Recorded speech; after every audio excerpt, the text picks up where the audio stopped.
2020 meeting of the Lane County Budget Committee meeting to order. And just for attendance real quick, I see on screen myself for Bolodman. I see Mr. Abel, see Mr. Hazen, see Don Leslie, see and on the phone we have Mr. Stoneberg.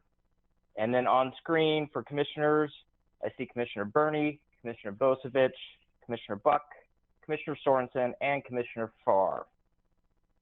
So I show of the Budget Committee 100% in attendance. The next item, we're going to move straight into committee business. Mr. Chair, Mr. Chair, can you hear me? Yeah, I just wanted to make a point. Yeah, I just wanted to make a point of order. My understanding is that we're only allowed to convene for the purpose of considering the elected officials' compensation board. And so items number 2 and 4 on the agenda seem like they don't fall within that. And I'm wondering if Ms. Moody could elaborate on that for us. She and I have had some email, and she confirmed that the committee can convene for the purpose of hearing the elected officials' compensation board.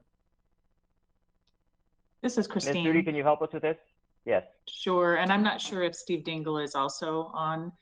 He could jump in. I am. Okay, so I don't see any problem with them approving minutes. Committee business at the end was just in case we had anything to tell you. We're more concerned about if there was any discussions on the budget that has that some specific statutes around that when we're doing approved budget. So Steve Dingle, I'll defer to you on anything else if you want to add to that. No, I think that covers it, Christine. Commissioner Sorensen, does that answer your question? Well, does that mean we can consider other business besides the elected officials' compensation board, such as committee business in improving the minutes or other committee business that is in agenda item 4? I was under the impression we could only consider the elected officials' compensation board. So from my understanding of what I just heard from Mr. Dingle is that we can cover the items in item 2, which is the approval of the minutes from May 21st. Are there, Mr. Dingle, do you have anything for the other ones Mr. Sorensen just referenced? I can't see what number 4 is. Christine, what are those? So number 4 is just committee business. That's just something we typically put at the end of an agenda, just in case there was anything. I had planned to update the committee on the survey that I sent out and that you'll be getting draft bylaws. So it was just that type of stuff that for future planning, but not any decisions or discussion of the budget or anything like that. Okay, that would be fine then. Thank you. Okay, that satisfies me. If we can continue to discuss items of relevance to the budget throughout the year.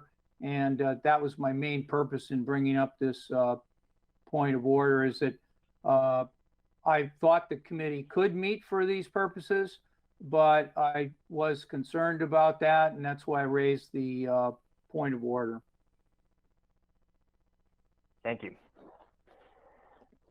So now if we could, I believe everybody got the minutes from the May 21st Budget Committee meeting from that evening. Does anybody have any items of discussion for the minutes of May 21st?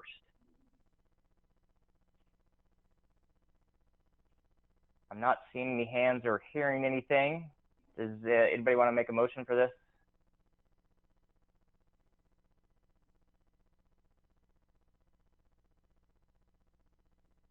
Okay, if there's no motion, we're just going to pass it by. Mr. Chair, minutes. I'll second. Thank you. And who made the motion? I didn't hear exactly. Commissioner Buck. And for a Thank you, second. Commissioner. So we have a motion and a second to approve the May 21st minutes as presented. all those, excuse me. Any other discussion on that? Can those not in direct conversation mute? I'm getting some feedback on my end. Thank you. Okay, seeing no further discussion, all those in favor of approving the minutes as presented for May 21st, please say aye. Aye. Aye. All those opposed, please say no. Hearing none, the motion passes for approval of the May 21st minutes. And then as another piece of committee business, Dale, did you have, Mr. Stoneberg, did you have something to bring forward? Yeah, I just wanted a potential conflict of interest. As always, I provide consulting services to the sheriff, district attorney, the assessor, and Commissioner Farr. These I'm not paid with county funds, and they don't impact my decision making at all. That's all. Okay, very good. Thank you. Is there anything else to be brought up within the constraints that we have under the committee business section? Ms. Moody, did you have anything else to bring before we move forward to item 3? I do not. Okay, thank you. So we'll move directly forward to item 3, the Elected Officials Compensation Board. Mr. Bernstein and Ms. Dillon, please take it away. Hi, Chair Vlodman and Budget Committee members. This is Alana Holmes, the Chief Human Resources Officer here at Lane County, and I just wanted to kind of kick this off to begin with. We are here today for the Elected Officials Comp Board, or the EOCB, to provide information regarding adjustments to the base annual salaries of Lane County's elected officials. The charge of the committee is within Lane Manual, and that is section 3.705, and it sets the scope of the Elected Officials Comp Board to recommend to the Budget Committee and to the Board of County Commissioners a compensation schedule for county elected officials. Darcy Dillon is the Senior Workforce Analyst here in Human Resources that staffs and does a lot of work to help prepare and provide information for the EOCB to do its work. And I'll hand it over to the chair in just a minute. But first, I really want to take a moment just to acknowledge my great appreciation for the time and dedication that this volunteer group that comprises of several folks to be part of the EOCB, the time that they spend. This can be some really deep work. And I really want to extend my gratitude for them for the time they've taken to provide the information for you today. So at this point, I'll turn it over to Josh Burstein, who is the chair, and he'll walk you through from here, he and Darcy. Thank you. Hi, this is Josh. Can everybody hear me? Excellent. Yes, very good. Thank you. Thank you, and thumbs up. I appreciate it. Thank you, Alana. Thank you, Chair Vlodman. Before I begin, I just want to give a disclosure myself. I serve as the Human Resources Manager at Lane Council of Governments. In that role, however, there's no conflict in the sense of what I've been doing here on the EOCB. But I want to mention it because, as you may know, LCOG has a board of 35 members that hires an executive director. And one of those members is a representative of this board of the Board of County Commissioners. And so, again, there is no conflict there in terms of what I do at LCOG and my volunteer service as chair of this advisory board. But I just wanted to disclose that up front. With that, I will tell you a little bit about the committee, who we are, what we do, and then go through an overview of recommendations, and then go position by position for the 5 positions that we discussed. There are 5 members of the board. One is actually vacant right now. There are 4 of us on this board. We're all HR professionals. Here in Lane County is myself. As I mentioned, I am Josh Burstein, an HR manager at Lane Council of Governments.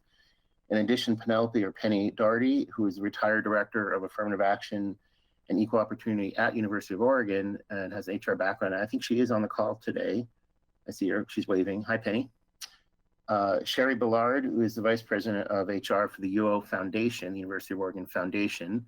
I don't think she's on the call today, but she's been at our meetings this spring and summer, or this summer. And then Lauren Perry is the other member. She's the Vice President of HR for Jerry's Home Improvement.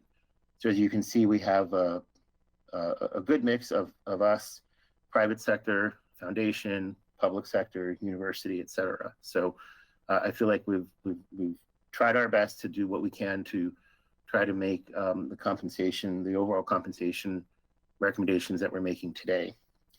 Give a quick overview on the recommendations before I move to position by position. Darcy, I'll ask you if you have anything to jump in on as staff. We really appreciate the help you've given us and the support, and so please feel free to do that. And obviously, as I go along, if anyone has questions, please feel free to jump in. I will also apologize in advance if my dog starts barking. I am home, and I've actually been going into the office mostly over the last however long this has been going on as an essential employee, but I am working from home today. So the cats and the 2 teenagers probably won't bother you as much, but the dog might, so I will try my best. What we are as a board is an advisory board that meets every 2 years in the election year cycle, and we do a 2-year recommendation.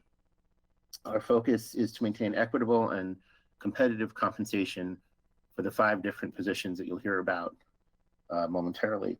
What we looked at this year, and for those who've been on this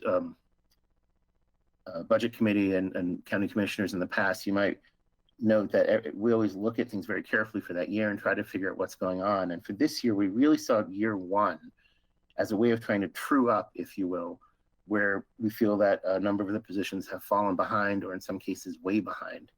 And then for year 2, as you will see, we tried to look more at sort of their standard COLA based on employees and employee groups and others.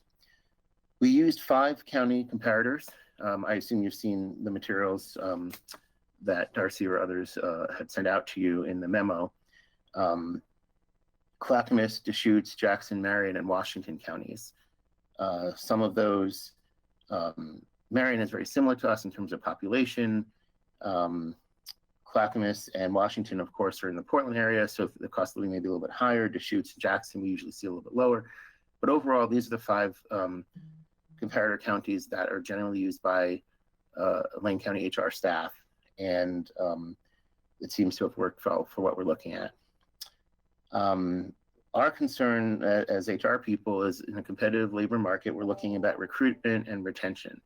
So what would it take? We want good people, caring people to run for office and serve in office, of course. I think we would all agree on that in general, but we also have to make it competitive so people will take that risk, knowing that people in general might be able to earn more doing other things than serving the public. And as all of you on this call serve the public, I think you can understand what I'm talking about. We also looked at a couple of other issues beyond the comparators. We look at salary compression, and what you'll hear more as we go through it about if you have someone in a position and then you have, let's say, a number 2 person in the position. There is, with one of the positions, sheriff, there's a law that second person cannot make more than the sheriff, him or herself. But we sort of looked at the same thing with others, and you'll see that as we go forward. And the thinking is that there should be some kind of avoiding or not too much compression being allowed where 2 people are making almost the same. The other thing we looked at was internal equity. And by that, we look at also within each department and also county as a whole. There are many county employees, and thinking what's most equitable internally. So sort of in HR, it's common you look at external comparators and internal equity. In our case, we also looked at the issue of salary compression because that's become an issue here because we feel that most of these positions have become are too low when you look at the comparison, but we'll get to that.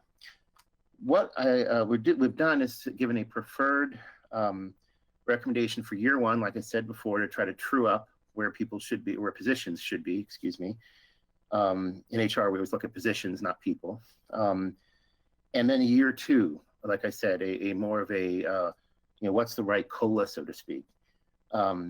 Given the what we're all going through right now, both with pandemic, economic crisis, county finances, et cetera, what we wanted to do was say, here's what we think for year one, here's what we think for year two, but also give the budget committee and the board, well, I shouldn't say give, we recommend to the budget committee and the board some kind of flexibility. For example, if it should be, in our minds, 5% year one, 1% year two, you may take that as 6% total and split it as you may think is better.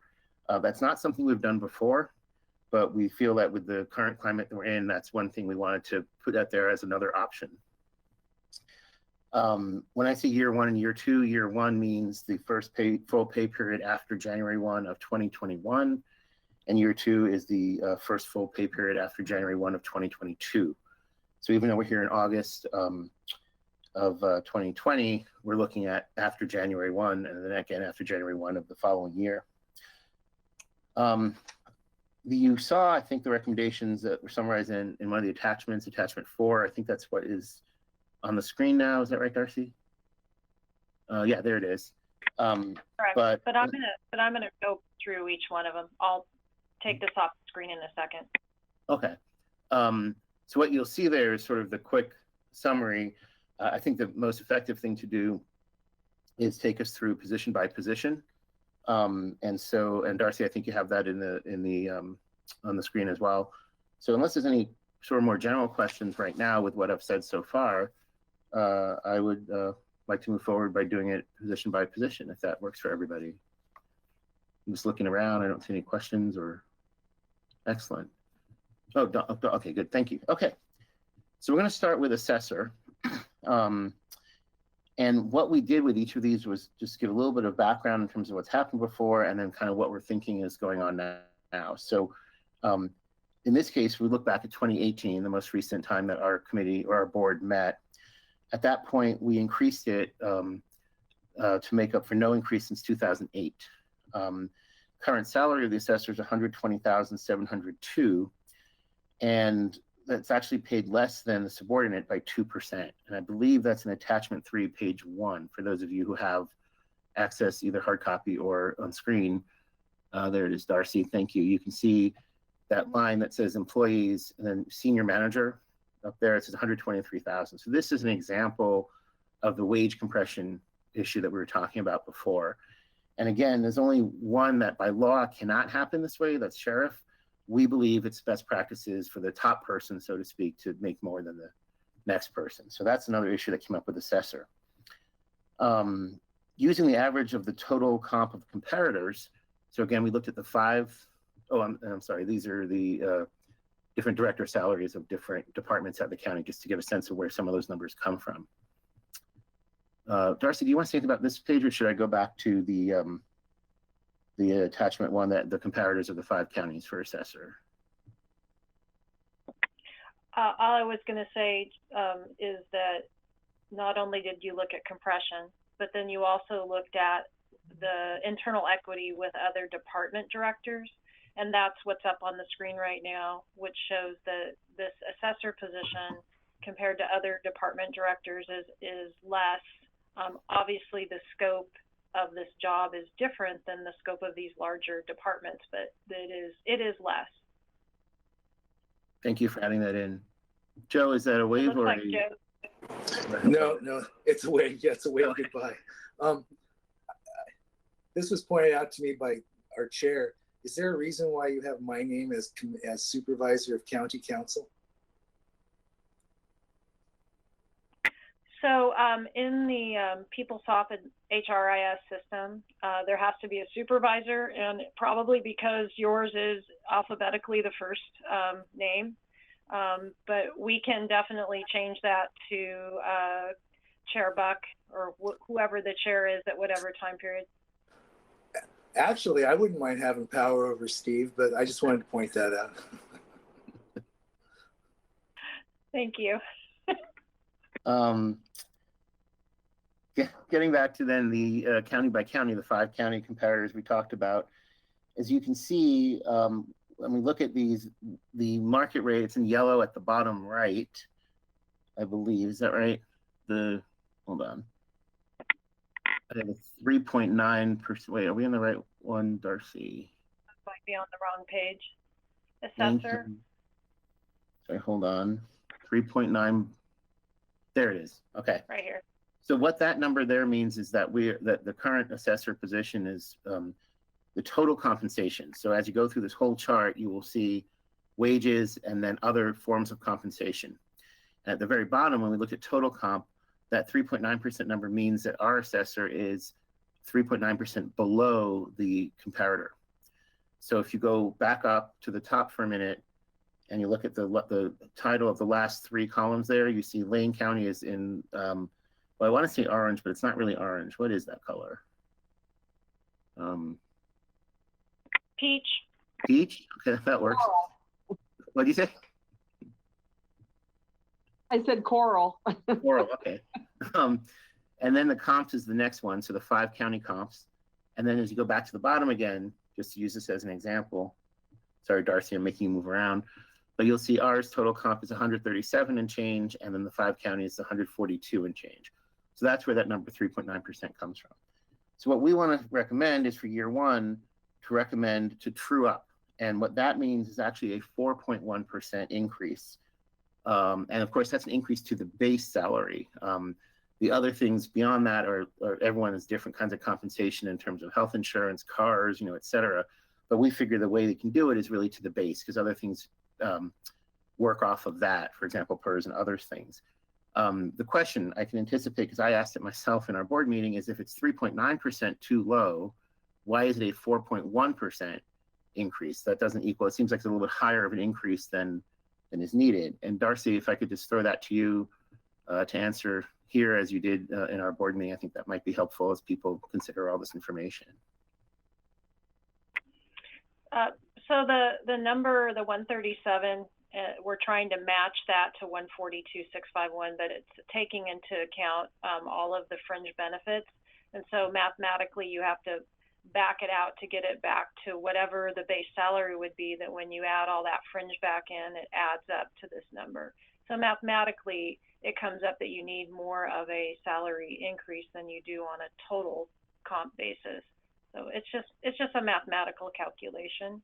And, it has to do with usually the cost of insurance, maybe the cost of the PDAs, the personal data package, or phones. So then again, the point is, in essence, to get that 3.9% equaled out or trued up, it has to be a 4.1% increase. And you'll see some of that later on too with some of the other numbers that we're looking at. But I just thought that might be a question that would come up because, like I said, we had it ourselves in the board meeting. So what we would recommend for year one, as I said, is that 4.1%. That becomes a dollar amount of $4,993 a year increase on the base. And again, the base is already further up on this chart. I have to find it again, Darcy. I'm sorry to make you do. I think it is yeah, thank you. So that's the base, and the other other forms of compensation get added to that. So what we're recommending is 4.1% of that number there, 120 and change, or 4,993 in year one to true it up. For year two, we're recommending a 2% COLA then. And you'll see in our year twos, as we go through all these positions, we have had either 2 or 1% as the number that we're recommending. Basically, it's based on the different employee groups. Some that have already had, if you have some unions already have some increases. Obviously, for some going forward that have not been bargained yet, we can't anticipate an exact number. We don't put that out. The county would not put that out there, of course. But we've seen either 1 or 2%. And it just seemed right in this case, given the other numbers, that 2% would match some of the other employee groups. So one other thing this will do is when you look at total comp, this eliminates that compression we talked about. Remember again that the number 2 person behind this director is making more than he, the current assessor is, and they would create a 1.1% differential between those two people, or those two positions, I guess, really. That's still small, but we figured at least it got us over the hump of making that top person in that department have the highest total comp. And as I said before, we know that the financials are a tough issue this year, and a lot of us are kind of not sure how things are going to go, of course. So what we would like to say is if the 4.1% and then the 2% in year two doesn't seem feasible, that we would say at least a 6.1% over the 2 years and have this, the budget committee and then the board of commissioners figure out how to allocate that. I recognize that if you do an increase in year one, then year two, actually it's compounded a bit. So 6.1% over 2 years is not exactly equal to 4% 1 year, or 4.1% 1 year and then 2% the next year. But we figured that would be getting so in the weeds and the numbers that really the intention there is just looking at sort of total 4.1 and 2 equaling 6.1. So again, just knowing that there's a little bit of math that's a little bit off there because of compounding. That is assessor.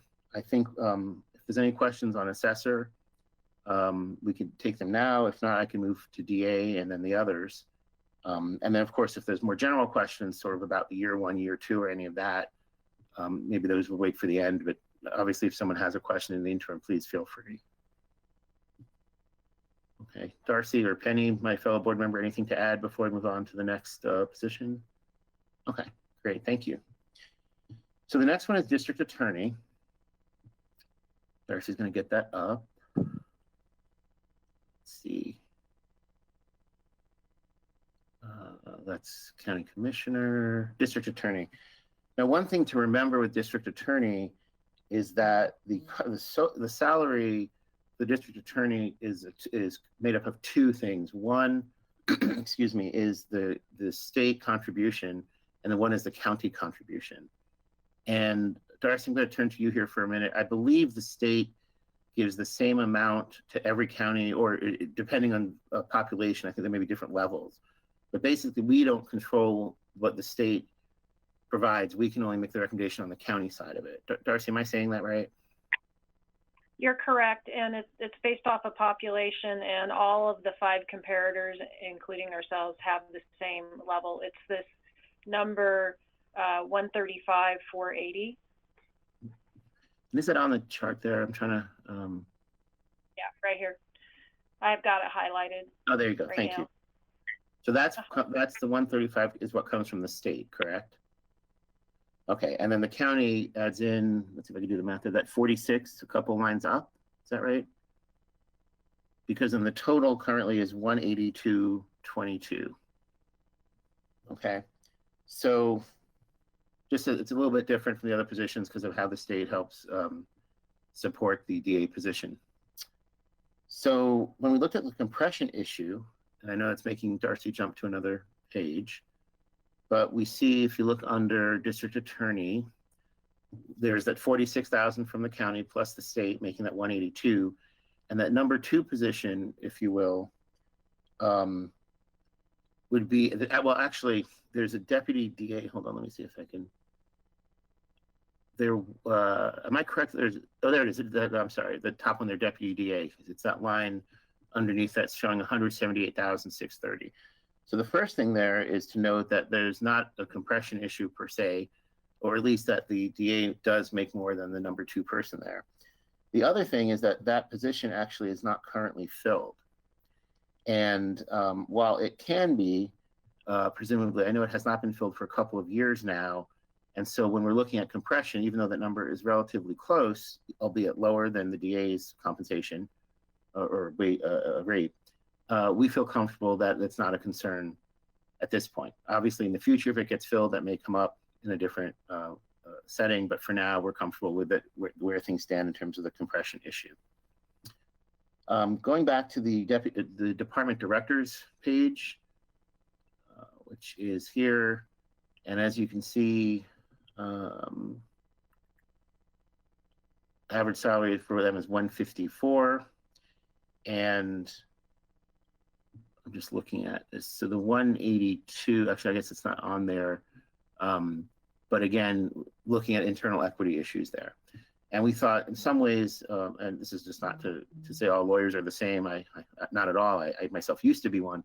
But if you look at county council, reporting to Commissioner Berning, of course, no, I'm kidding.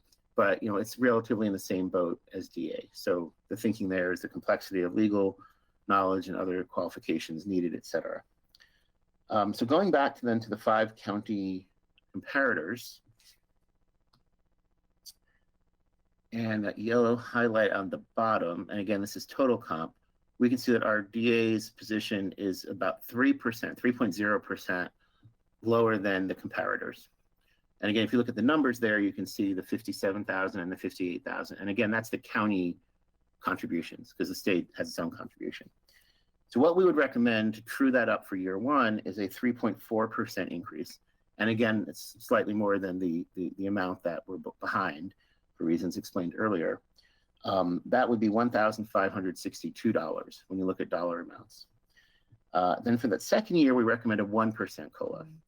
And again, we were looking at just sort of the jobs, the histories, and the amounts people making to look between the 1 and the 2%. And in this case, we came up with 1% because we thought the pay was, if trued up, would be very competitive. And then again, this would align the total comp with the other 5 comparators. So again, what we're saying is a year one, 3.4% or $1,562. And then year two, a 1% COLA, or again, if we add them together over 2 years, 4.4%. So again, we're doing the 1 year, the year two, or alternatively the 4.4. Any questions on that? Okay, let's move to Justice of the Peace, which is the third of the 5 different elected officials. And there we are. Now the current salary there is $48,559. One thing to note, I'll go back up to, 48,559, as you can see that Darcy has it there. One note that the Justice of the Peace position is a 0.5 FTE. FTE means full-time equivalent. It's an HR term for those who don't know. It means it's a half a person. Now, we don't actually hire half people, but you get what I'm saying. It's a half of a full-time position, if you will. So again, this was a little trickier. Again, we looked at the 5 comparators, as you can see there, on the basis of the FTE of the position. And this is where things were a little different. Sometimes other counties, had higher caseload. So that's line, let's see, which column is that?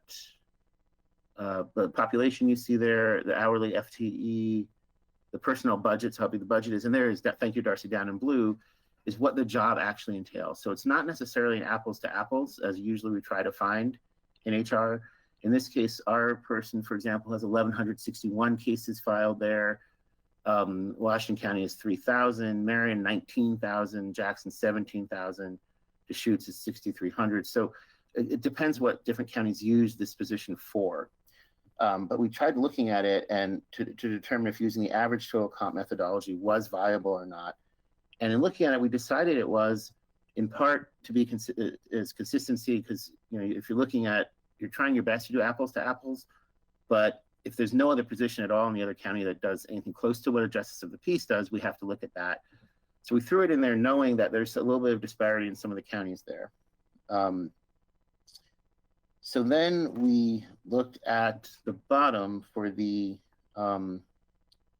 market rate, the yellow, where are we? Down at the bottom, and again, total comp. And there we see, again, with Lane County, it's 51,000 and change, and with the 5 comparator counties, 55,000. So we're below by 8.24%, if you will. Now, we feel that there is a difference between Lane County and the other justices of the peace, as I explained just a minute ago. At the same time, we felt that we wanted this position to at least keep pace with other non-represented employees at the county. We also looked at the base wage of Marion County, which is the most similar population to us, just as another way of trying to make sure we're trying to do the best apples to apples, if you will. And our Justice of the Peace there is 1.5% lower. So in that case, we sort of thought about it and realized, well, the duties are somewhat different in terms of the workload, if you will, is somewhat different. It's a 0.5 position.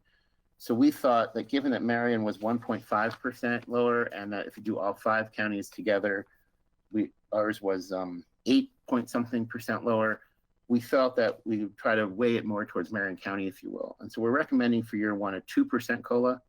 So again, it's a little more than at Marion County one, but it's not quite the 8% of the 5 county comparators. That's $971. And then for year 2, also a 2% COLA, again, to try to keep up with other employee groups or non-represented employees, in this case, at the county. So that's a little different methodology, but we wanted to kind of put it up front and explain a little bit why it was a little bit different, instead of just doing a strict comparison to the 5-county comparator of the 8.24%. So with that 2% year 1 and 2% year 2, again, the alternative is at 4% over 2 years. So now I'll ask if there's any questions. I know this is a little bit different from the way we did some the others because of that unusuality of the position. Christopher, I'm sorry, I can't see last names on my board, so forgive my informality. Yes. Yeah, hi, Chris Hazen. Okay. Thank you, Chair, for recognizing me. Josh, just curious, the comparability of the position for the other counties, it talks about the cases heard, or sorry, the cases filed, but not the cases heard. And in Lane County, it says 98 cases heard. Do we know what the cases heard rates are in those other counties, or is it the cases filed that's more important anyway?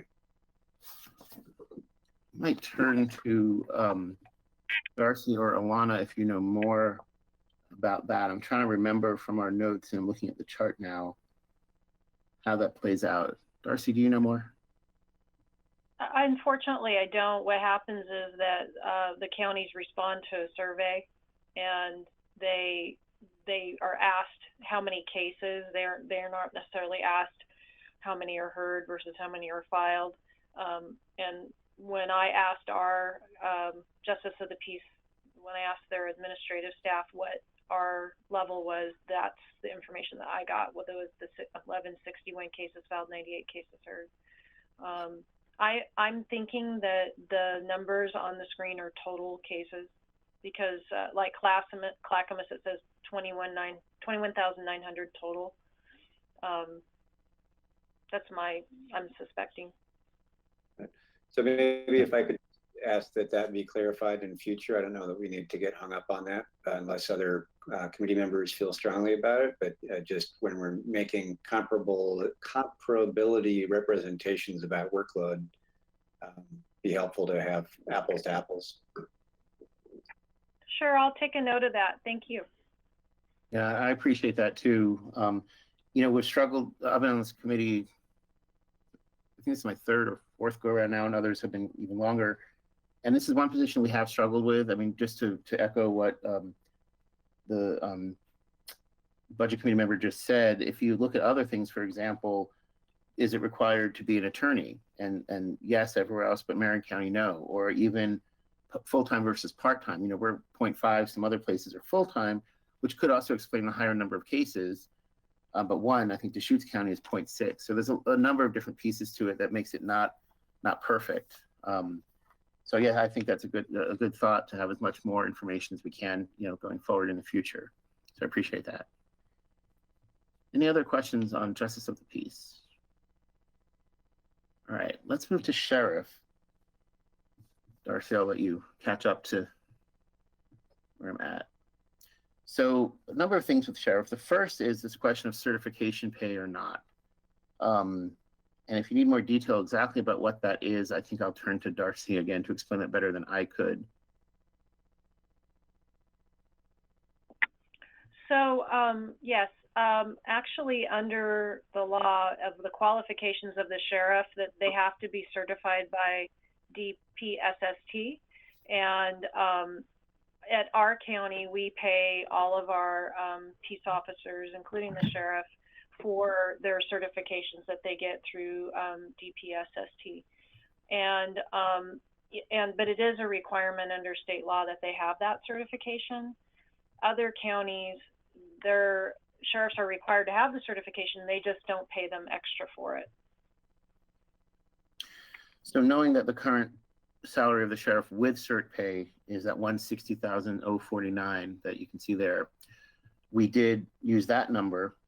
When you look at the wage compression issue we talked about, this is, as I mentioned before, the one that by state law, the number 2 person, chief deputy here, must be paid less, or I guess it's rather that the sheriff must be paid more. But in any case, we're certainly okay in that regard. You can see that the currently that's about a 20% difference, I think, or over 20%, 160 versus 122. I know that there is a COLA coming in. Oh, actually, it's in there already, that merit due on 4/17 of 2021. So that will increase the number 2 person there, the chief deputy, to 128. But again, still that 128 number compares well to that 160 number in terms of keeping the sheriff above that number 2 person, or number 2 position, excuse me. Again, if we look at department directors, I think it's attachment 2. Just as a comparison again, where's sheriff? 154 is the annual, if you look at the positions there. And so it seems to be a little bit above that, seems to be right, but that's the internal equity piece. So going back then to the average of the 5 counties, the comparator counties, the yellow box at the bottom right, you see that negative actually is positive for our sheriff in this case. So what that means is that our total comp, our sheriff actually is, well, 0.57%, less than 1% above the comparators, but we don't see an issue there. We feel like, hey, they're right at market, that's good.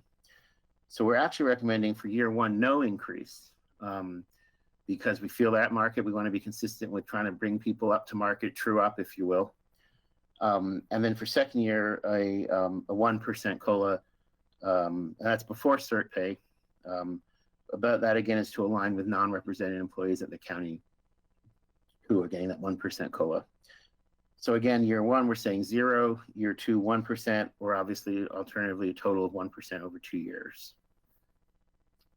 That makes sense, or at least do people understand? Okay. We will now move to commissioner. And of course, there are 5 commissioners, but it's 1 position. There's a history, we feel, of few or even no increases here.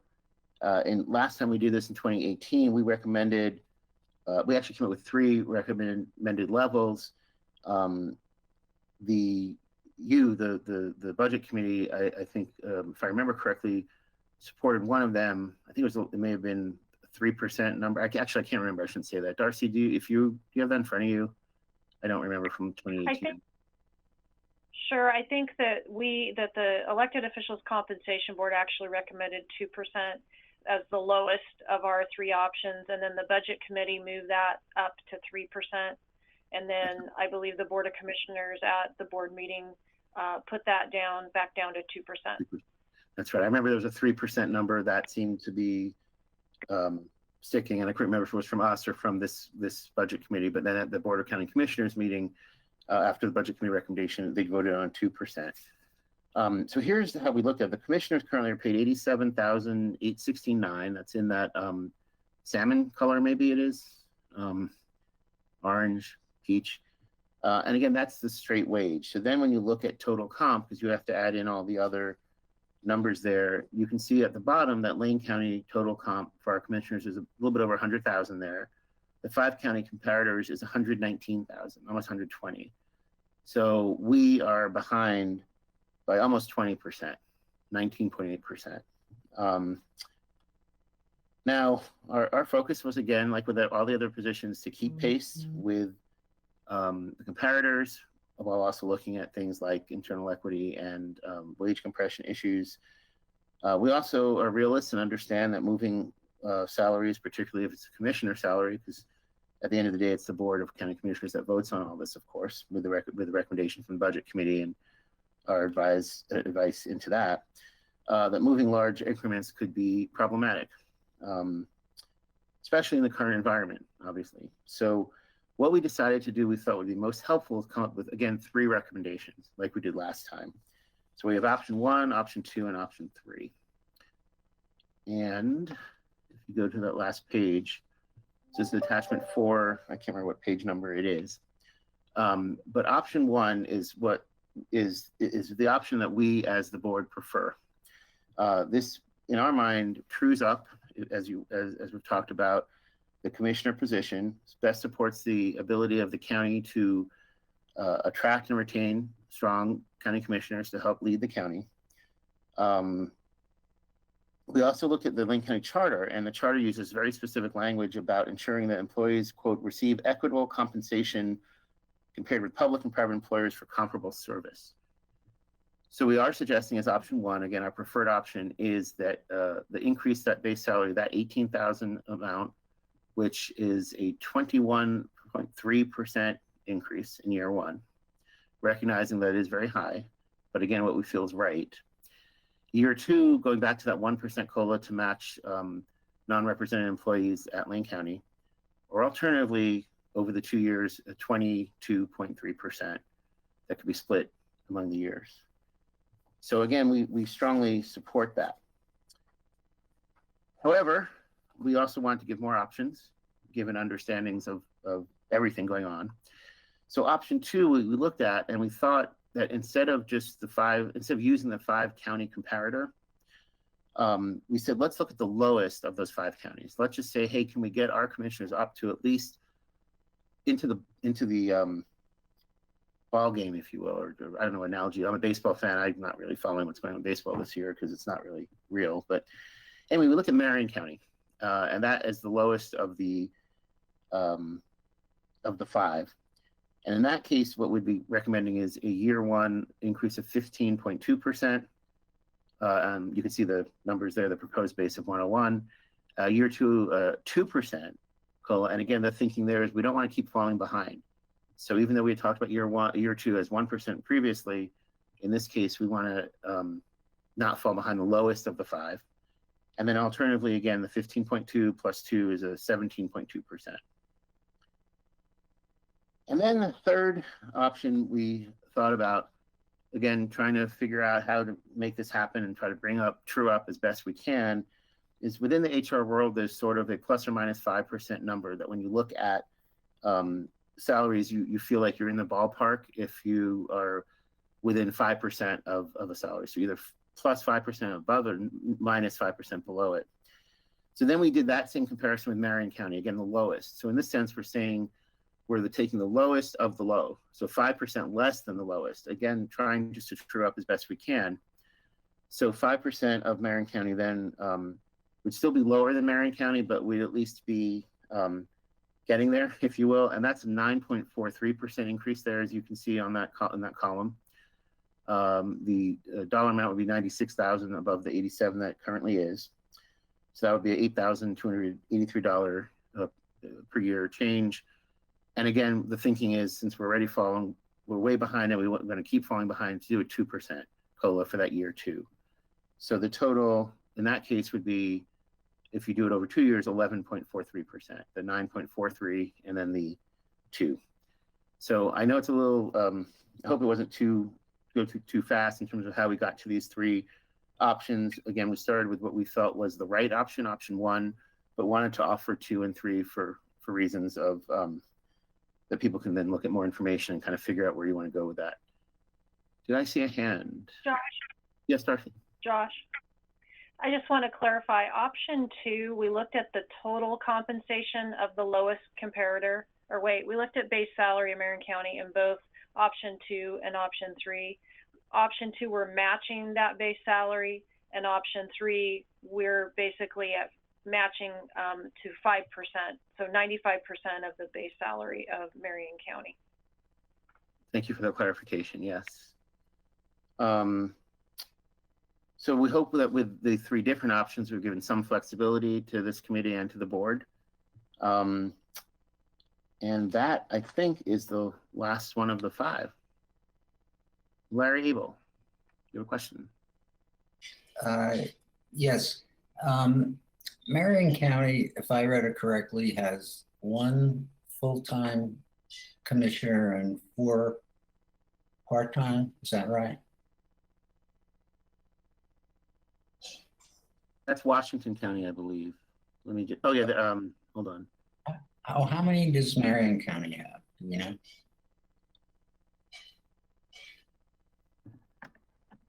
See, do you, I don't know. That's a very interesting question. I'm assuming that they probably have about 5. I mean, I shouldn't assume. This number here, this 15, that's the total FTE of the department. So it's their support staff as well. we could probably find Check that out it. super quick, unless somebody on the phone knows. There are five. There are five. Five. Pat saying five. Was that Joe who said it? And someone.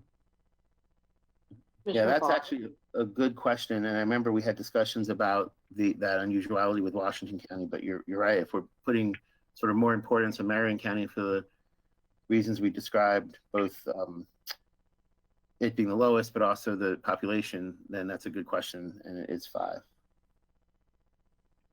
I'm just double checking that Commissioner Farr, did you have something to add? Thank you, Mr. Chair. Marion County is most like Lane County. They have five full-time commissioners. They elect a chair and a vice chair annually, unlike Clackamas and some other counties which elect a chair, the public elects a chair. So Marion is very similar to Lane County. Commissioner Sorensen, did you have something? Pete?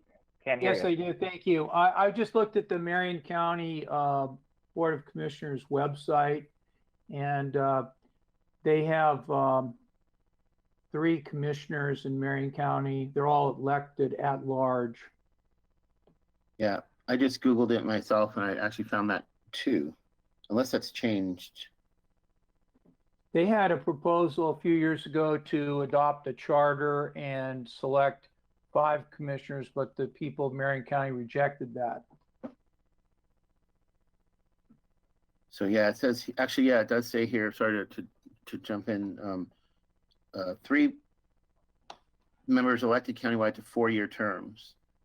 They also have an elected assessor, clerk, treasurer, DA, sheriff, and justice of the peace. So it looks like 3 commissioners then. Yeah. I'm not sure if that would Any change other questions? as a board, but well, go ahead, Larry Abel.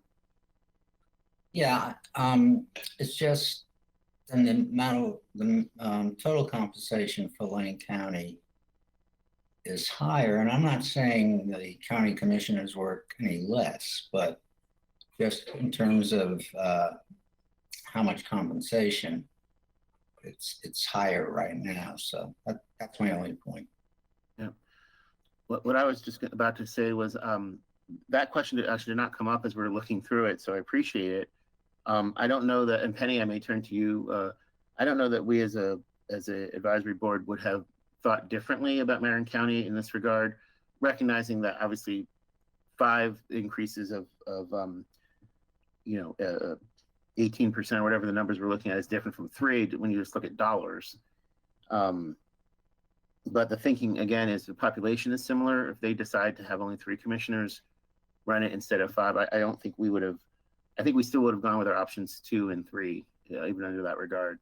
Penny, you want to weigh in, and then Larry will another question. Just one more point. Lane County is much more spread out than Marion County, so commissioners have to cover a much bigger area.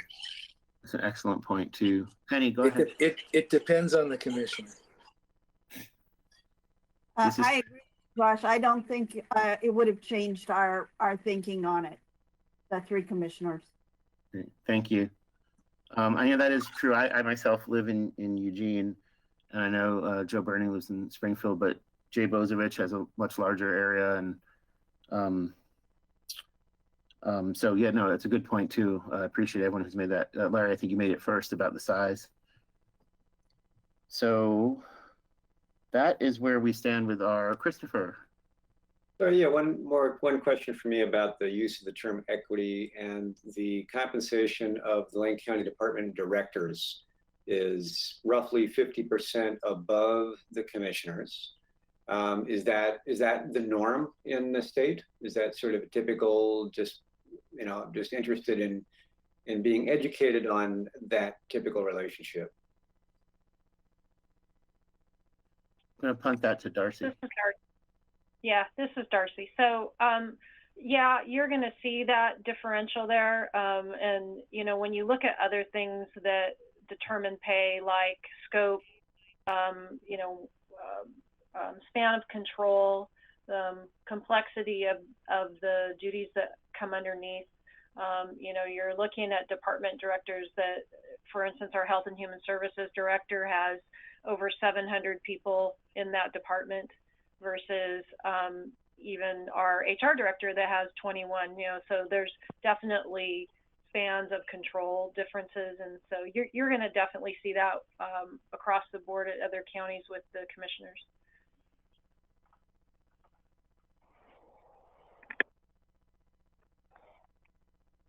Any other questions from Budget Committee? Commissioner Burney. Are we now talking about sort of the whole enchilada and not just the commissioners, which are here? I don't know where we are on the agenda. So I think we should ask questions of this group, and then we can break down our discussions when we start to vote. But I guess it's questions that the advisory committee can answer. So go ahead. Okay, I'll hold mine then, Chair, until the next piece. So the other pieces of information that we have available would be the cost. Can you clarify that?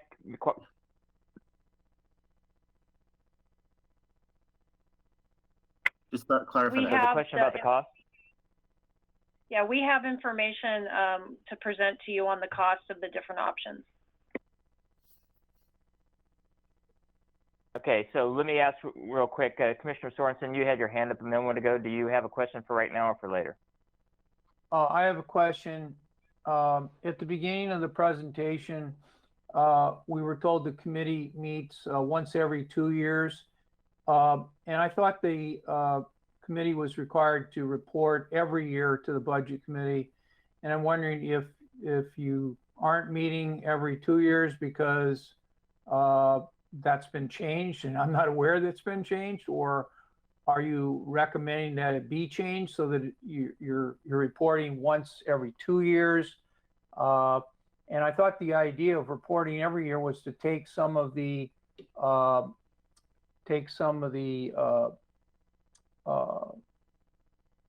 work off the committee, in a sense that they were just supposed to realign everything every year and make adjustments every year, and that would be maybe easier than trying to do it just once every 2 years and then have to look at all of the different changes within all the different counties. I'm just curious about the 1 year versus 2 year thing.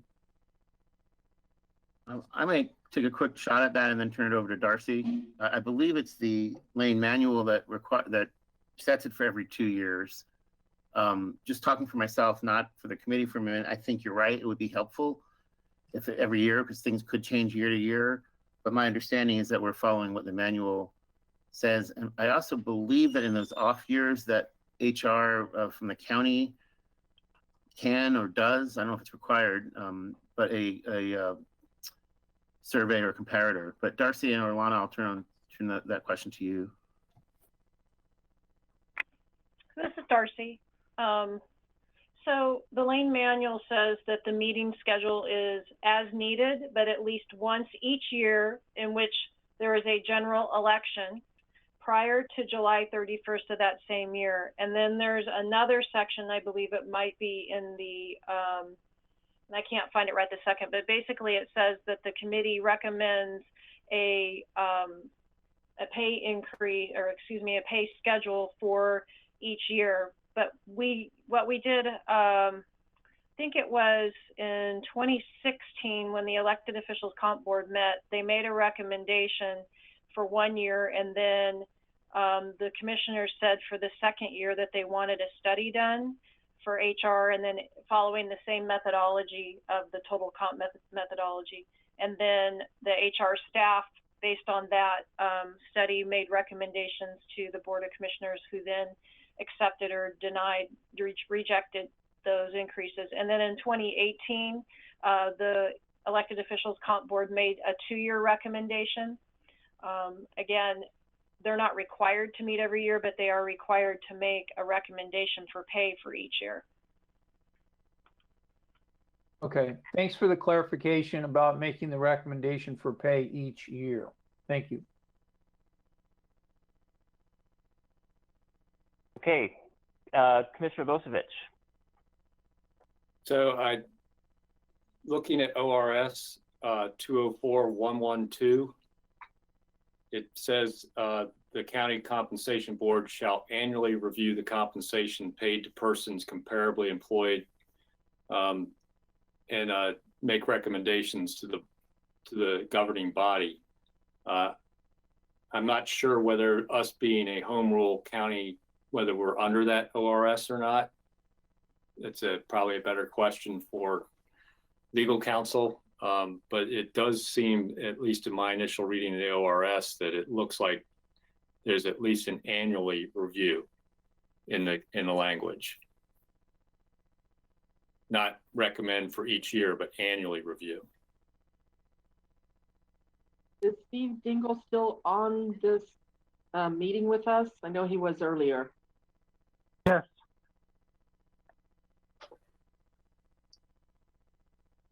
Did you hear me, Alana?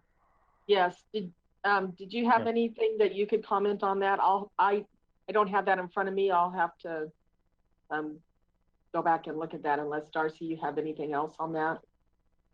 Yeah, I don't think it's something we have to have answered today at ORS 204112, but it might be something, if there is a conflict between that and lane manual, that the board can fix in the future.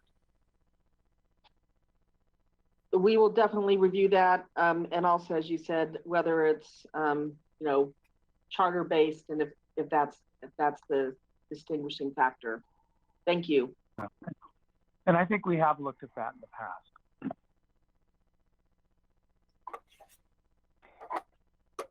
Okay, any other questions from the budget committee for the information that's been presented so far? Okay, seeing none, I think we'll ask the elected officials compensation board to move forward with the cost section of their presentation.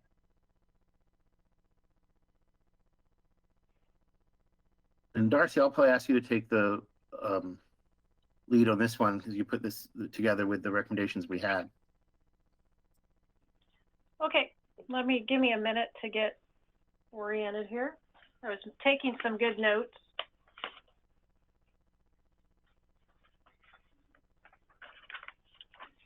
Okay, so we had our budget manager, Christine Moody, and her staff take a look at the elected officials compensation board recommendations, the different options. And so they did a fiscal year 2021 and 2022 look.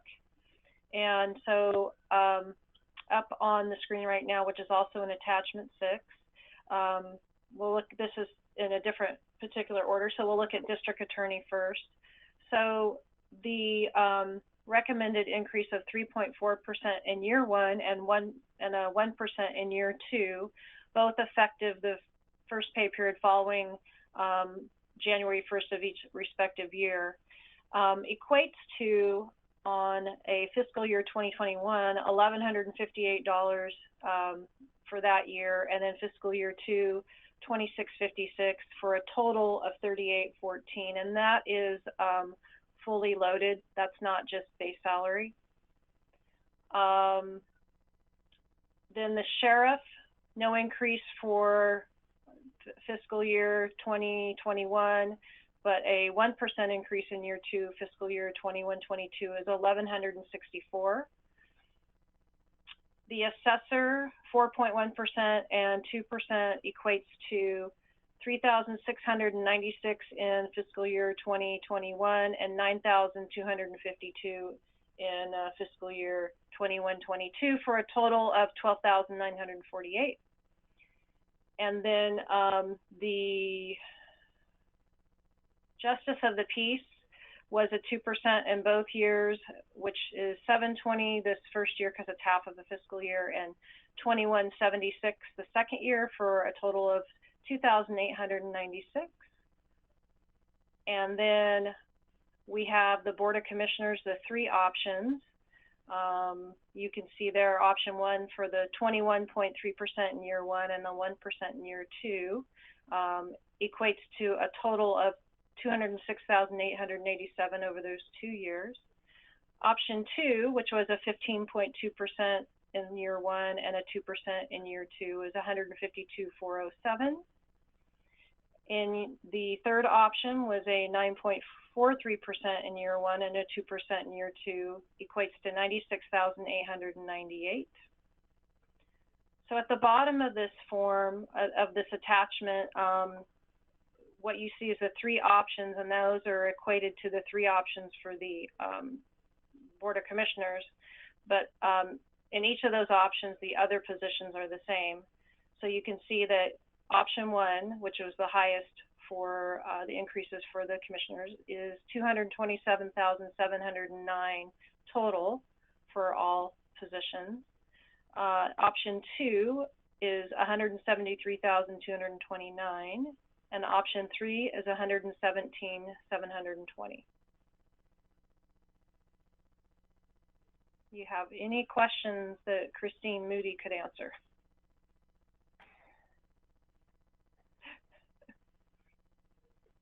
I don't see any questions on that. So from the Budget Committee, are there any other questions for any of the topics presented by the Elected Officials Compensation Board? Yes, Ms. Leslie. I just had a question for the board regarding what consideration did you give to the COVID situation that we're in? Because I understood that you did take that into account, and maybe would like to hear a little bit more about how that impacted your deliberations. Penny, do you want to start with that? I just want to give you a chance to speak as well. And even though I'm sure we're all in it together, so to speak. Go ahead, Penny. Sure. We considered the fact that it is a very difficult time financially for the county, and that's in part why we kind of provided this alternative in terms of how to implement increases over the 2 years, and where we particularly considered it was with the commissioners, because in a difficult financial climate, these are really significant increases. But we wrestled really with the fact that the compensation for our commissioners is falling so far behind comparators that looking at what our charge was in terms of having equitable and competitive compensation, we didn't feel, even knowing that those increases would be difficult in our current climate, that we would really be doing the job we were asked to do if we didn't look at how to bring that compensation to a point that was more equitable with comparators. So it is why we came up with three options. We considered whether to have one option be just 2% COLA in each year. But again, we felt that wouldn't really be serving our charge, which was to look at how to structure or recommend a compensation that would be fair and equitable and competitive. So that's kind of the rock and a hard spot that we were working with in terms of our thinking. Thank you. Commissioner Burney. I want to thank the volunteers that put in all that work and fulfilled your charge, and I thank you for that. I have a question that kind of, and I also appreciated Chris Hazen's questions about apples and apples. I think there were a few places here where it does not sound like we had all the information to compare apples and apples. To what degree did you factor in the fact that people don't run for office for the money? I mean, because I heard, Josh, you said that you're looking at attracting and retaining county commissioner candidates. And my question, I'm very serious with HR professionals. How did you factor in the fact that that is not part of the criteria by which people make a choice to run for office for the money? I'll start with that, I guess. And I won't turn it around on the five of you who are obviously elected. Well, there's actually more on the call than just the commissioners I see. Well, and I think we're talking about everyone, all elected officials. Yeah. So my question is more general. Yeah. So like I was about to say, the easy thing is for me to turn it on, turn that around on those of you on the call. I see at least 6 I know who are elected officials, and ask politely, but at the same time sarcastically, why would you even do it? I'm sort of joking. I think we all really appreciate everyone who does any kind of public service. I think the thinking behind it is HR often thinks about recruitment and retention, right? And Penny and Darcy and Alana, if you want to jump in after I finish, I welcome that too. But when we're looking at candidates for positions at our agencies or our foundations, nonprofits, private sector, et cetera, you know, you always want to find the best people you can and then do what you can to keep them there. And a lot of times that's going to be compensation. And it's not always wage. It could be that's why we look at total comp. You know, maybe the wage is a little bit lower, but you give better benefits, you know, or whatever the exact situation is. I think our thinking as residents of Lane County, and obviously people who are who care enough to volunteer a lot of time, as you all do, but to this is that in order to keep our county running as best as possible, we sort of apply that recruitment and retention issue or rubric, if you will, to even these positions. Because you're right, there may be other reasons that some of you or all of you or someone might run for office. It may not be for the money. You're right. It may be that you could do something different in the private sector and make more. So there's a piece to it. I recognize. I think what we were trying to do is at least move that rubric into this setting, and think that, and this is not a comment at all on the current people in any current elected position at all, but in order to get people to run, good people, and people who are good to stay, we kind of view it as that recruitment and retention piece. So it's not perfect, but I feel like there's a way that in some ways people like you and your colleagues can do both good and do well, or at least somewhat well, or at least somewhat better than you are doing, if you know what I mean. I'll throw a quick personal comment in. I was a lawyer for 6 years. Some of you know that. I did career counseling for a decade or so before moving into HR. And I always talk about, when I was working with students particularly, and thinking that you can either do well, i.e. make money, go private sector, et cetera, or do good, go to the public sector or nonprofit. And I've always strived in my career, at least, to help people try to do both if they can. So that's a little bit of a personal note at the end. Forgive me, and thanks for indulging me on that. But that's kind of, as a board, we're looking at that rubric. Anyone else want to add to that? Any? Okay. Chair Floodman, may I? Yeah. It's Greg Rickoff. I am the Director of Operations. So you've been looking at my salary amongst the other directors. I'm sitting in today for Steve Lokohysky. And thank you, Josh. I thought that was great in terms of an answer. And Commissioner Berney, the thing I would add is it's comparing apples to apples. These are other elected officials from other counties, and no, it's unlikely that you would choose to run in another county due to a better salary, but it is giving you that chance to see the sustainability of the position in comparison with other counties. You know, we ask a lot of you, and we ask a lot of this committee in terms of putting together their charge as volunteers. So apples to apples is what you're looking at. Commissioner Berney.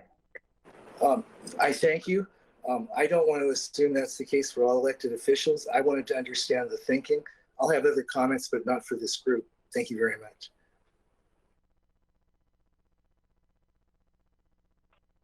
Any other questions from the Budget Committee for the Compensation Board? Okay, seeing none. Thank you to everybody on the Compensation Board. Thank you for the good work. I think we'll move forward into our discussion on the topic.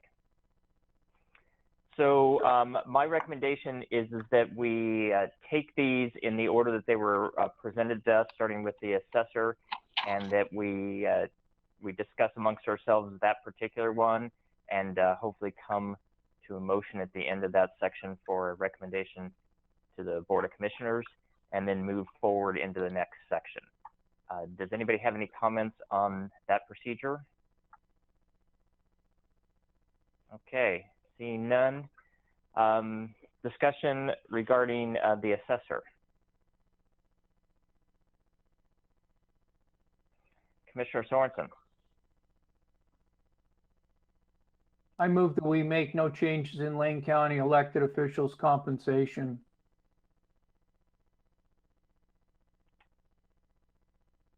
Is there a A second? A second. Okay, Don Leslie seconded the motion. So we have a motion on the table to not change any of the compensation for, if I understand correctly, Pete, for any of the elected officers or elected offices. Is that correct, Pete? Yes, you're nodding. Thank you. Discussion on that. Pete, do you want to discuss that, please? Well, I agree with Commissioner Burney that the committee should be thanked for its work, and I also agree with any suggestions on how to improve the reporting or the comparisons between the various communities. But I think we're at a major crossroads in terms of government's response to the global pandemic, and in this case, the challenge of having government help lead us out of this crisis, but being attacked for looking out for government itself. And so one way to minimize that, not eliminate it, and is to have a freeze on all the elected officials' compensation. And I know that will create some problems for some people, both for people on the, what I would call the HR end of the spectrum, where the committee, budget committee and board of commissioners has not kept pace with our 5 comparators, but it also will not address requests by people to cut the salaries of elected officials. And I'm not in favor of that latter approach. I'm not in favor of cutting the salaries, but I do think in recognition of what the community, what Lane County and the people here are going through, I think we could be leaders by just simply saying this is not the time to change the compensation of elected officials upward. And that's about what I have to say. The discussion on the topic. Dawn, you seconded. Would you like to discuss next? No. Okay. Thank you, though. Commissioner Vucevic.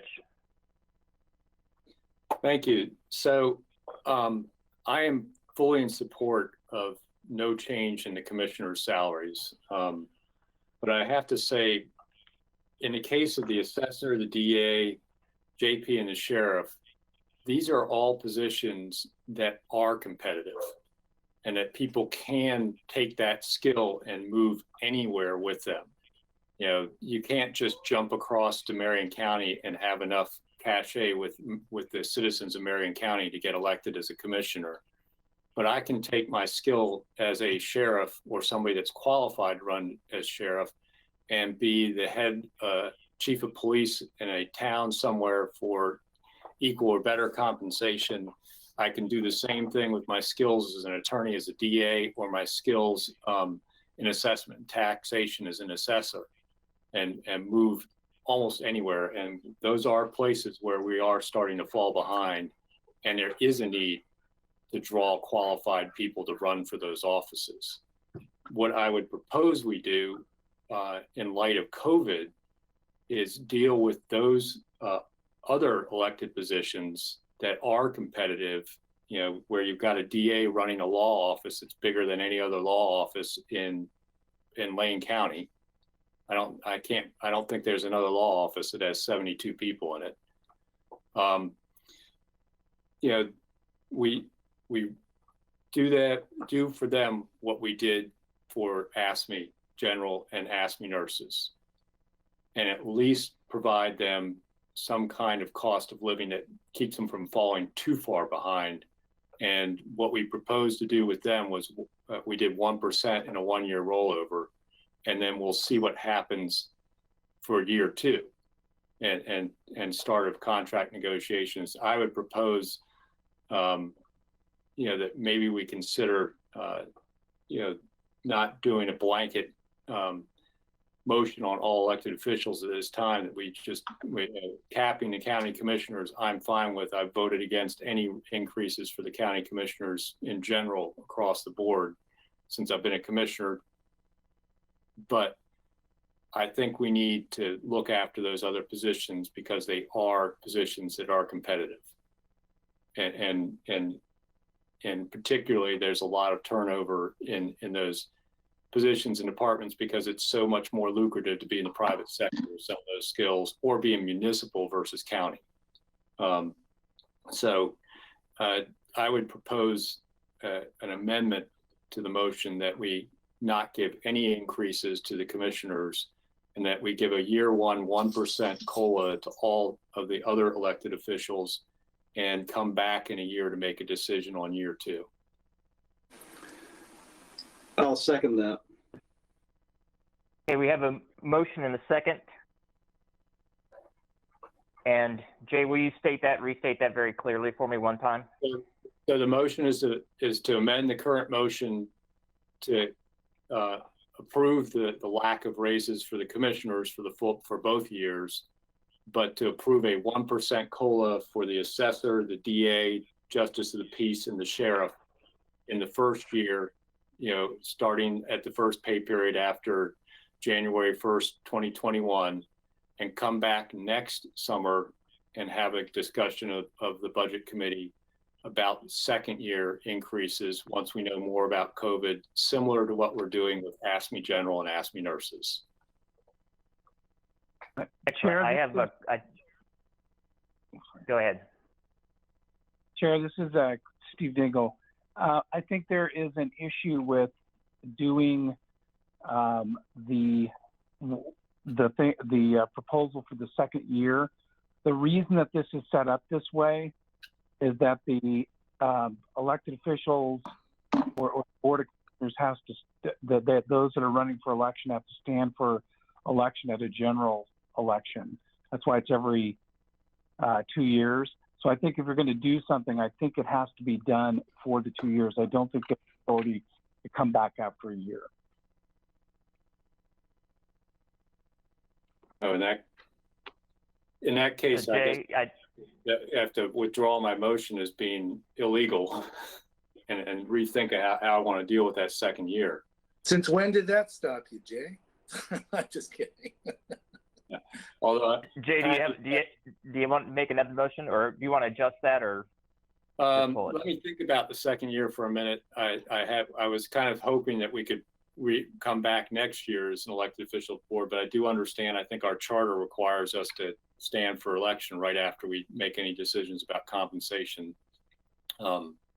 So I guess if Pat's okay with withdrawing a second, I'll just withdraw the amendment for the moment. Let me think about how I want to handle year 2. Pat just gave his thumbs up to pull in a second. So, Commissioner Bernie. Thank you. I absolutely agree with Commissioner Sorensen's rationale. I want to remind this group that right now all the job gains made in the last decade are lost, that there are well over 20 million of our neighbors across the country that don't have work, period, that there is, and if I use this word, all the good volunteers that made these recommendations, which do relate, in my opinion, to regular market.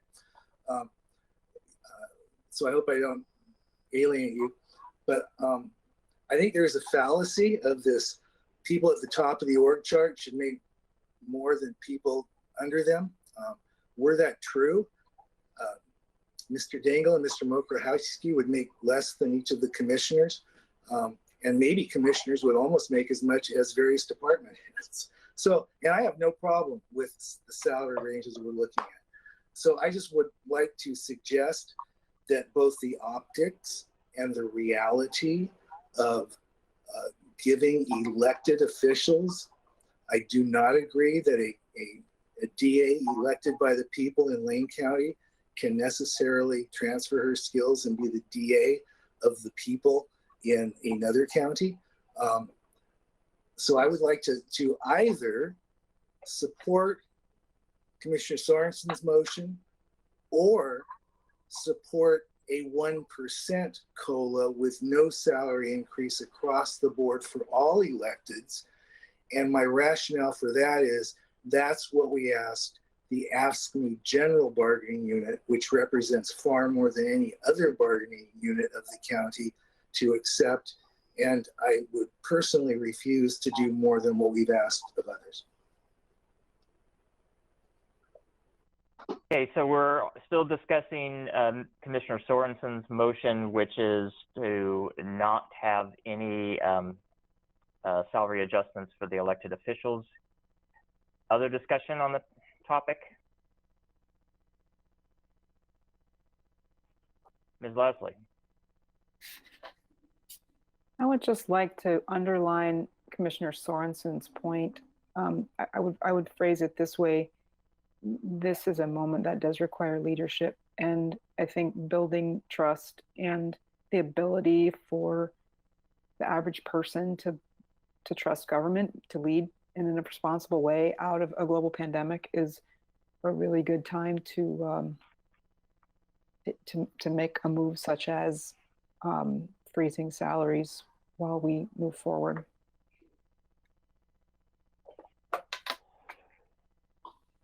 Okay, other discussion on the motion? Commissioner Bozievich.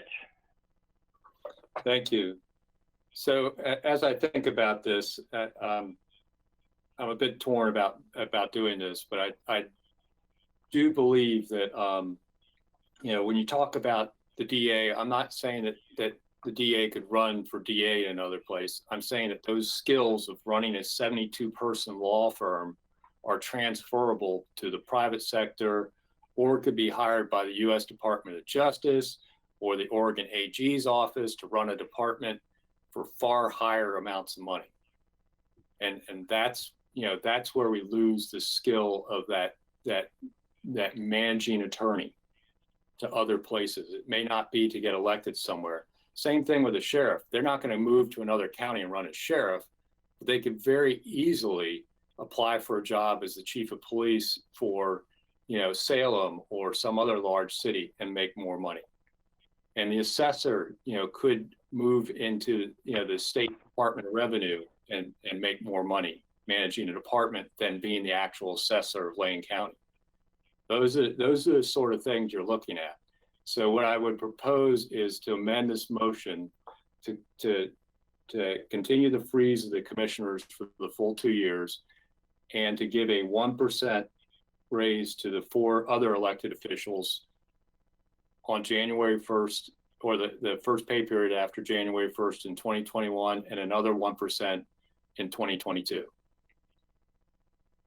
Okay, Jay, I'm going to hold on just a second. Whoever's sharing their screen, if you can stop sharing your Outlook email, I'd appreciate it. There we go. Thank you.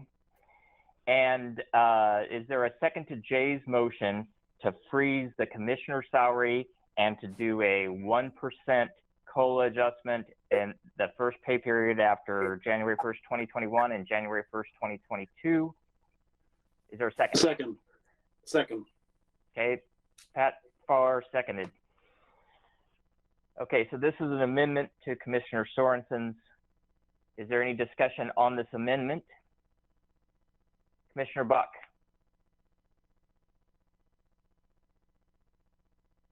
There are so many people in my district that would be outraged that we were even considering a raise during this pandemic. They've lost their jobs or losing their housing. They don't know where to go. They can't get their unemployment check. They can't get their PUA check. I just feel like this is the wrong time for us to be considering this. I understand all the work that went into presenting this material, but I cannot consciously support raising electeds' wages at this time. It is so counterintuitive. And I agree with the trust factor. Like, this is exactly why people get so frustrated with politics, electeds, government, is that when the rubber meets the road, we're not necessarily looking out for their best interests and instead putting money in our pockets. I just don't find that this is meeting the needs of our community right now. I won't be supporting it. Mr. Abel, you were next in line.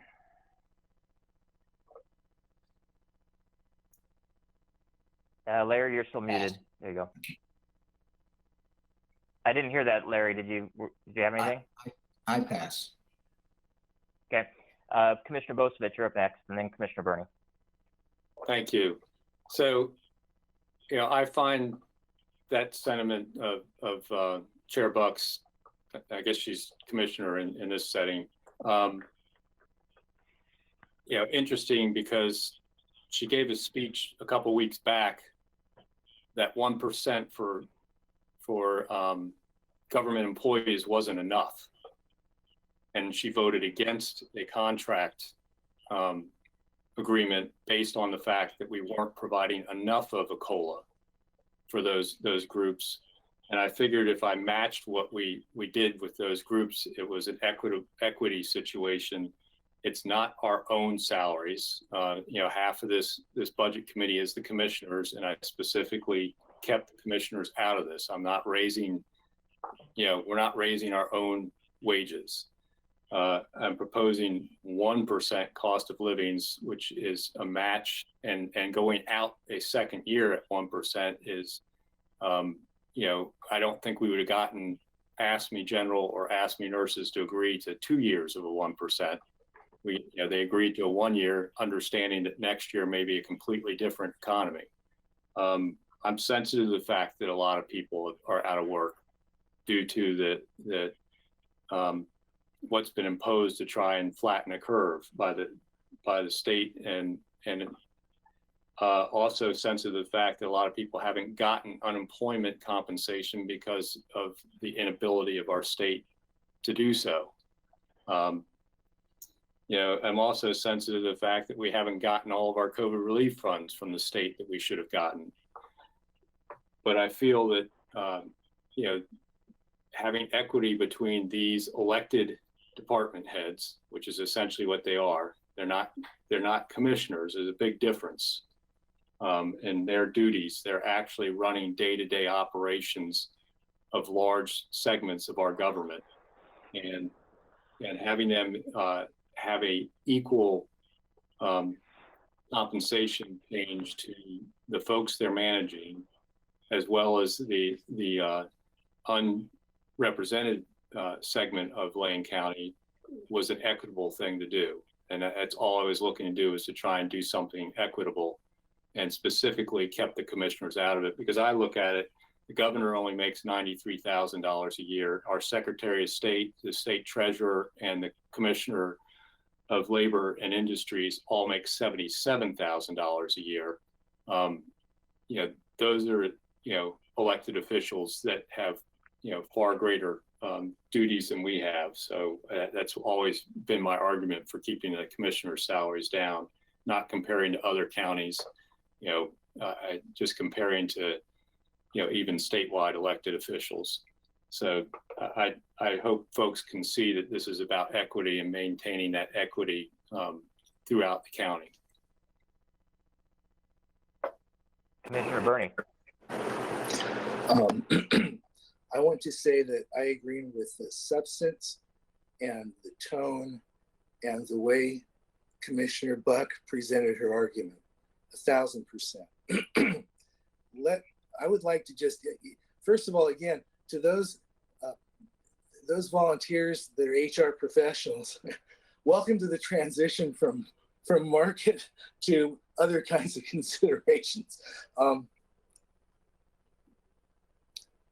I cannot say how fervently I feel that, well, I've noticed that when we talk salary compression in the public sector, which is really my first foray in for quite a while, it's always salary compression increasing salaries. It's never decreasing salaries to create those differences. So I have a suggestion, and my suggestion is trying to be attentive to the times, cognizant of the fact that even low-paid commissioners make about 3 times what the average wage earner in Lane County makes, and wanting to be some connect between people and their government during these very difficult times. I'm going to suggest this: if we vote this motion down, I'm going to follow it with a motion to decrease the pay of commissioners and leave other elected commissioner officials flat. And I'm going to propose to decrease it by a small amount, because I think symbolism is exceedingly important here. Thank you. Other discussion on the amendment to the motion? Commissioner Buck. I just want to add that when I resolve the differences between what we're discussing today for electeds compensation versus what we are discussing for compensation for our staff, there's a very critical difference. Our staff are on the front lines of COVID and are essential workers that are fighting to keep us safe during our pandemic. They deserve to be compensated for that. I know that electeds work very hard. I know all of us do, including the ones that are not commissioners that we're considering today, and they do important work. I reconcile it by the fact that we are leaders in our community and we put others ahead of ourselves.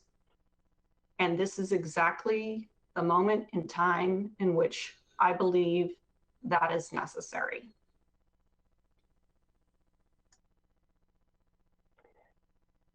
Other discussion on the amendment? Commissioner Bozievich. I would just like to note for the record that the sheriff does patrol work. Because of our shortage of patrol, he'll step in sometimes and do patrol work. I consider him frontline COVID, exposure. I also consider the DA who has to deal with this and gets her life threatened on a too often basis, and the justice of the peace also at risk. About the only one you could possibly say is not frontline would be the assessor, but I really object to classifying some of those folks as not frontline staff. That's part of the reason why I separate them from the commissioners. We're not. I haven't ever pulled a car over.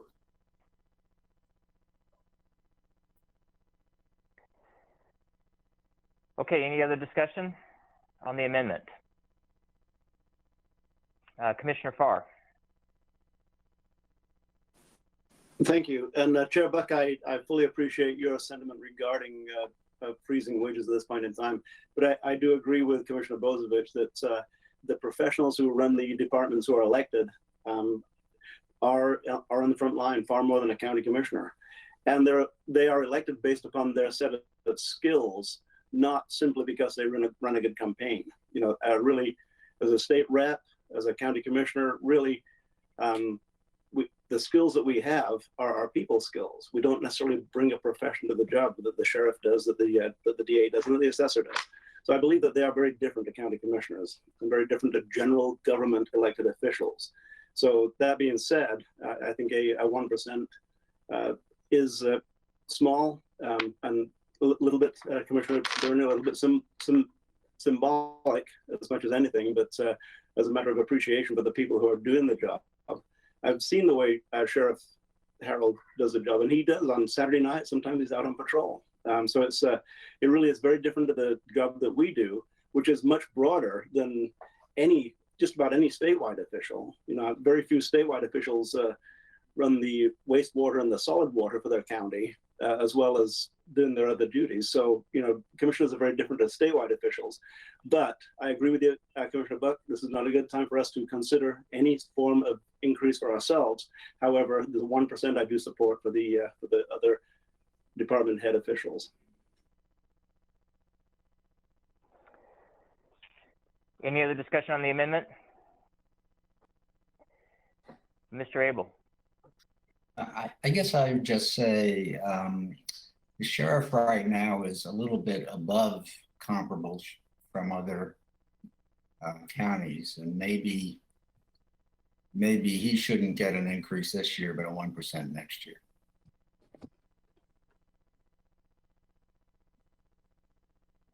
Any other discussion on the motion, on the amendment? Okay, I'm going to call for a vote on the amendment, but I do want to verify. Mr. Stoneberg, are you still on the phone? Yes, sir. Very good, Dale. Thank you.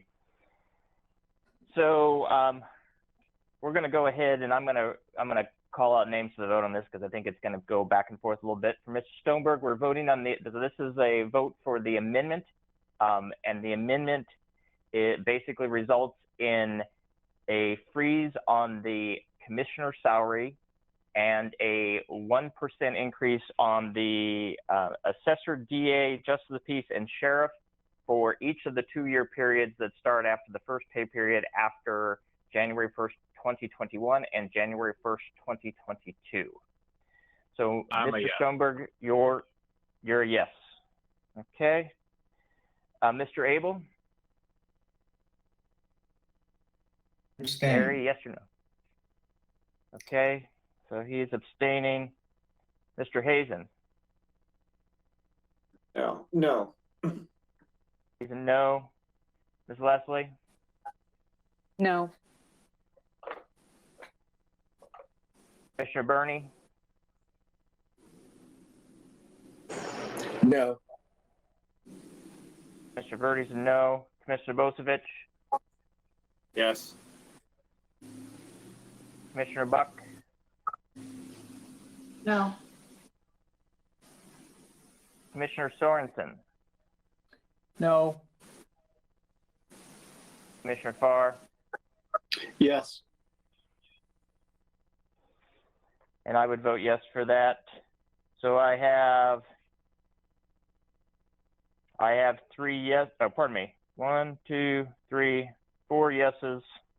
1, 2, 3, 4, 5 noes, and abstention. Motion for the amendment fails. We're back to the original motion, which is Commissioner Sorensen, which is basically a freeze for the whole 2-year period on the compensation for elected officials, which includes the assessor, the DA, the justice of the peace, the sheriff, and the commissioners. Any other discussion on that motion?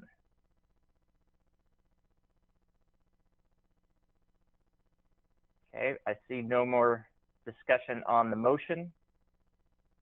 We're going to go ahead and do a roll call vote on it as well.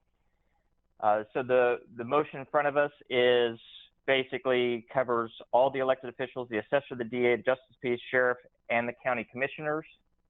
And it is a freeze, so 0% increase on each of the 2-year periods.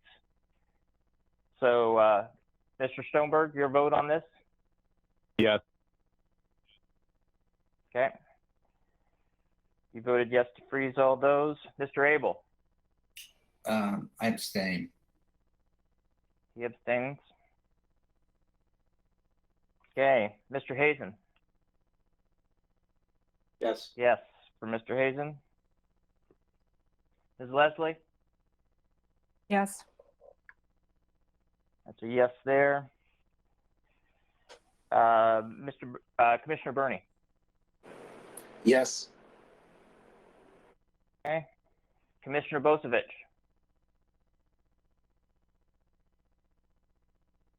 No. Commissioner Bosevich is a no. Commissioner Buck? Yes. Commissioner Sorensen, Yes. Commissioner Farr, Yes.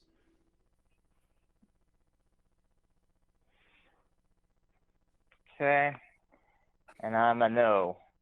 So I have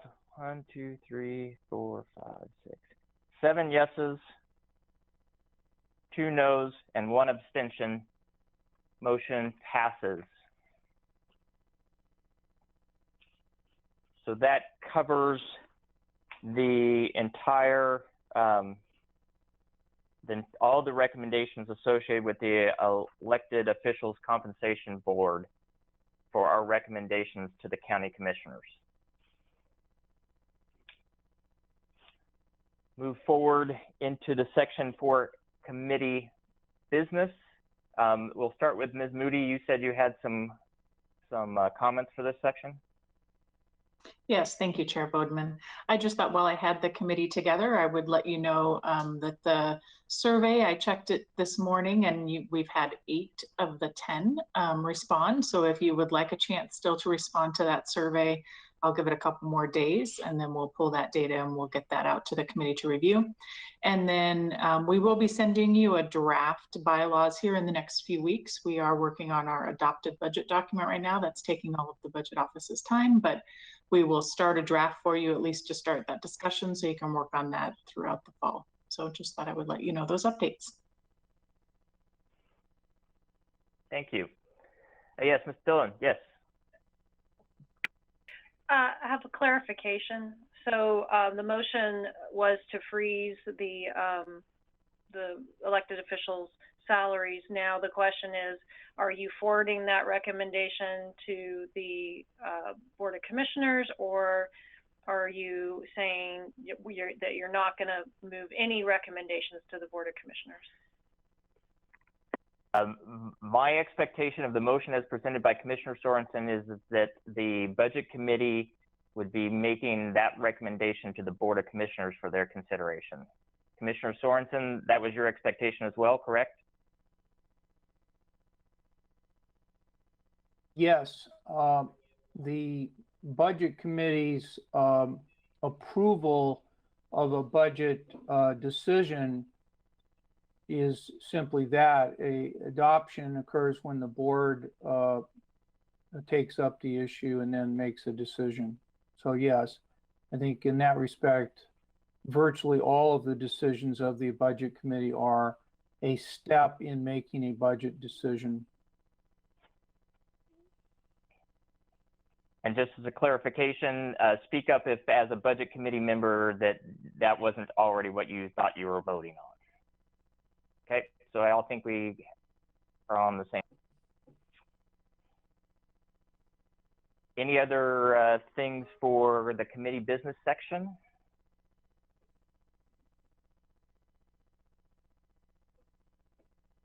Okay, seeing none, I will adjourn the meeting. Thank you all. We're right on time.